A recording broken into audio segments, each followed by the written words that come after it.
બોડેલીમાં આજે ત્રીજી વખત ભગવાન જગન્નાથજીની ભવ્ય રથયાત્રાનું આયોજન કરવામાં આવ્યું। અષાઢી બીજ એટલે ભગવાન જગન્નાથજીની નગરયાત્રાનો દિવસ।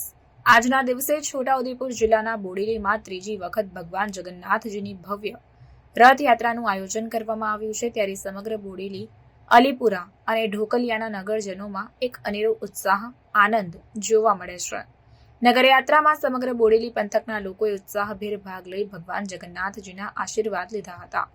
બોડેલી ખાતે આજે ભગવાન શ્રી જગન્નાથજીની ભવ્ય રથયાત્રાને અલીપુરા સ્થિત શ્રી જલારામ મંદિરથી ભગવાન શ્રી જગન્નાથજી, બહેન સુભદ્રાજી અને ભાઈ બલભદ્ર સાથે સુશોભિત કરાયેલા નયનરમ્ય રથમાં બિરાજમાન થઈ બેન્ડ બાજા તેમજ નાસિક ઢોલના તાલ સાથે બ્રહ્માકુમારીસ, કડવા પાટીદાર સમાજ, આદિવાસી સમાજ, સ્વામિનારાયણ સંપ્રદાયના અનુયાયીઓ સહિત વિવિધ સંપ્રદાયોની ધાર્મિક ઝાંખીઓ તેમજ વિસ્તારનું પરંપરાગત આદિવાસી લોકનૃત્ય સાથે સ્થાનિક આગેવાનોએ પહિંદ વિધિ કરીને ભગવાન શ્રી જગન્નાથજીની રથયાત્રાને પ્રસ્થાન કરાવ્યું હતું અને રથયાત્રા અલીપુરા તરફ આગળ વધી હતી।